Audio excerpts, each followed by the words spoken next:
നമസ്കാരം. എസ് ചാനലിലേക്ക് എല്ലാവർക്കും സ്വാഗതം. ഇന്ന് ഞാൻ പറയാൻ വേണ്ടി പോകുന്നത് മീനമാസത്തിലെ ഏകാദശിയെ കുറിച്ചാണ്. മീനമാസത്തിലെ ഏകാദശി വളരെ പ്രത്യേകതയുള്ളതാണ്.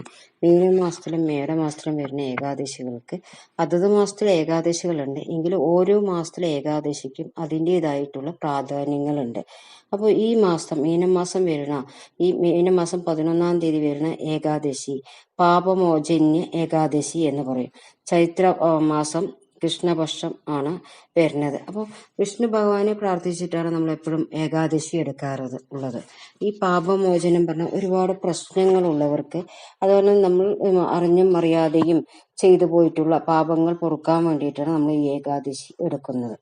ഓരോ ഏകാദശിക്കും അതിൻ്റെതായിട്ടുള്ള പ്രാധാന്യങ്ങളുണ്ട്. ആ ഏകാദശി എടുക്കുന്ന ദിവസം നമ്മൾ വിഷ്ണു ഭഗവാനെയാണ് പ്രാർത്ഥിച്ചുകൊണ്ട് ഇരിക്കാറ്. പാപമോചന്യ ഏകാദശി എന്ന് പറഞ്ഞാൽ 7 ജന്മത്തിലെയും പാപങ്ങൾ തീർന്നു കിട്ടാൻ വേണ്ടി എടുക്കുന്ന ഏകാദശി വ്രതമാണ്. വിഷ്ണു ഭഗവാനെയാണ് പ്രത്യേകിച്ച് പ്രാർത്ഥിച്ചെടുക്കുന്നത്. ഇതിന് പിന്നിൽ വലിയൊരു കഥയെ തന്നെയുണ്ട്. ശവനപുത്രനായ മേധാവിയായിരുന്ന മുനികുമാരൻ മഞ്ജുഘോഷി എന്ന നർത്തകിയുടെ മധുരഗാനത്തിൽ ആകൃഷ്ടനായി അവളുടെ കൂടെ ചേർന്ന് 57 വർഷം കഴിച്ചുകൂട്ടും. ഒരു ദിവസം പെട്ടെന്ന് അയാൾക്ക് തന്റെ തെറ്റ് മനസ്സിലാക്കിയ അദ്ദേഹം അതിനിടയാക്കിയ മഞ്ജുഘോഷ എന്ന സ്ത്രീയെ ശപിക്കുമ്പോൾ ആ സ്ത്രീ ശാപമോക്ഷത്തിനായി അപേക്ഷിക്കും.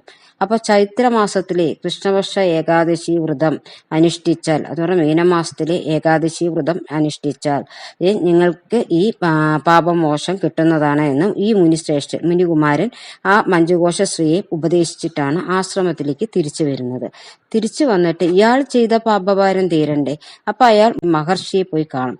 എന്നിട്ട് ഞാൻ ഇങ്ങനെ ഒരു തെറ്റ് ചെയ്തു, എനിക്ക് ഇതിന്ന് തപോബലം കിട്ടുവാൻ ഞാൻ എന്താണ് ചെയ്യേണ്ടത് എന്ന് പറയുമ്പോൾ ആ മുനിശ്രേഷ്ഠൻ പറഞ്ഞു കൊടുക്കുന്നതാണ്, ഇതേ തന്നെയാണ് അയാൾക്ക് പറഞ്ഞു കൊടുക്കുന്നത്. പാപമോചന്യ ഏകാദശി ചൈത്രമാസത്തിലെ കൃഷ്ണപക്ഷ ഏകാദശി ദിവസം നിങ്ങൾ വ്രതം എടുക്കുകയാണെന്നുണ്ടെങ്കിൽ നിങ്ങൾ ചെയ്തു പോയ പാപങ്ങൾ, നിങ്ങൾ 7 ജന്മത്തിൽ ചെയ്തതും ഇപ്പോൾ ചെയ്തതുമായിട്ടുള്ള പാപങ്ങളെല്ലാം ശമിച്ച് ഭഗവാൻ നിങ്ങൾക്ക് തപോബലം തിരിച്ചു തരുന്നതാണ്. നിങ്ങളുടെ പാപപരിഹാരത്തും അയാൾക്ക് എല്ലാവിധ ശക്തികളും നഷ്ടപ്പെട്ടതായിട്ടായിരുന്നു തോന്നിയിട്ടുണ്ടായിരുന്നത്.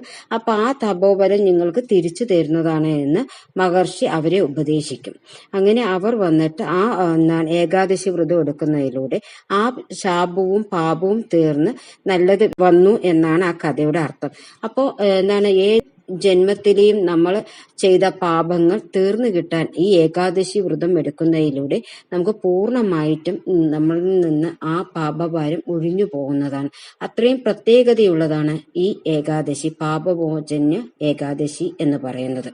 വ്രതം എടുക്കേണ്ട രീതിയും വളരെ ചിട്ടയായിട്ട് വേണം വ്രതം എടുക്കാൻ വേണ്ടി. കാരണം വെച്ചാൽ ഏകാദശിക്ക് വളരെ പ്രാധാന്യമുണ്ട്. എല്ലാ ഏകാദശിക്കും പ്രാധാന്യമുണ്ട്. തലേ ദിവസം തന്നെ നമ്മൾ വ്രതശുദ്ധിയോട് കൂടിയിട്ട് ഇരിക്കണം. പിറ്റേ ദിവസം നമ്മൾ വ്രതം ഏകാദശി തുടങ്ങുന്ന ദിവസം നമ്മൾ ചായ കാപ്പി മറ്റുള്ള ഇതൊന്നും കഴിക്കാൻ പാടില്ല. ഏകാദശിക്ക് വളരെ പ്രാധാന്യതാണ് മെയിൻ. വേറെ എല്ലാ വ്രതങ്ങൾക്കും നമുക്ക് ചായയും കാപ്പിയും കഴിക്കാമെങ്കിലും ഏകാദശിക്ക് കഴിക്കരുത്. പിന്നെ അരി കൊണ്ടുള്ള ആഹാരം കഴിക്കരുത്. അരിയല്ലാത്ത ആഹാരം വേണം നമ്മൾ ഒരു നേരം കഴിച്ച് ഈ വ്രതം എടുക്കാൻ വേണ്ടി.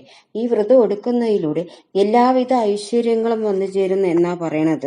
നമ്മൾ അറിഞ്ഞോ അറിയാതെ, ചിലപ്പോൾ അറിഞ്ഞുകൊണ്ടായിരിക്കില്ല ഒരു ഇത് ചെയ്യുന്നത്, അത് നമുക്ക് പാപമായിട്ട് തീർന്നിട്ടുള്ളതിനാൽ ആ പാപങ്ങൾ ശമിച്ചു കിട്ടാൻ ഈ വ്രതം എടുക്കാവുന്നതാണ്. വളരെ ശ്രേഷ്ഠമായിട്ടുള്ളതാണ് പാപമോചന്യ ഏകാദശി വ്രതം. അപ്പൊ ഈ വ്രതം എടുക്കുന്നതിലൂടെ വീട്ടിലേക്ക് സകലവിധ ഐശ്വര്യവും സമൃദ്ധിയും വന്നു തരും.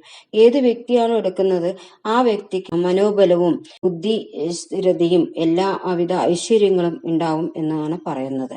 എന്റെ വീഡിയോ ഇഷ്ടപ്പെട്ടെങ്കിൽ ലൈക്ക് ചെയ്യൂ, ഷെയർ ചെയ്യൂ, സബ്സ്ക്രൈബ് ചെയ്യൂ. നന്ദി, നമസ്കാരം.